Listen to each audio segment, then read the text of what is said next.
कोळेकर कुटुंबाचं आता आपण जी जाणून घेतलं, त्यांची मुलगी 10वीला आहे. दीदी, तुझं सगळं साहित्य वाहून गेलं ना? सर म्हणजे आम्ही 10वीला शिकत आहे. माझं म्हणजे जेवढं सामान आहे का अभ्यासाचं ते काही सुद्धा राहिलं नाही. आता शाळेची फी सांगितली, ती फी भरण्याची सेत आमच्यात ताकद नाही. माझे आईबाप शेतकरीच आहेत. इतकं पाणी आलं, मी आयुष्यात कधी सुद्धा इतकं पाणी सुद्धा बघितलं नव्हतं. त्यांनी माझी फी भरायची का आम्ही आमचं जगायचं, दुसऱ्याने आणून दिलं तेच खातो आम्ही, दुसरं काही सुद्धा करत नाही. ते खायचं का जगायचं एवढंच माहिती नाही. आता शाळेत जायची सेत परिस्थिती राहिली नाही.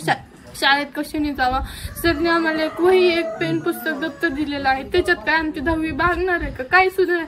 माझ्या सरकारला एवढीच विनंती, त्यांनी आमच्यासाठी मदत वगैरे करावं, त्यांनी आमच्यासाठी काहीतरी द्यावं की आम्ही चेंज करून शिकतो, मोठं होतो ना, आम्ही आमच्या आई बापाला काहीतरी कमवून दाखवतो. एवढीच इच्छा आहे, दुसरी काही सुद्धा नाही बघा.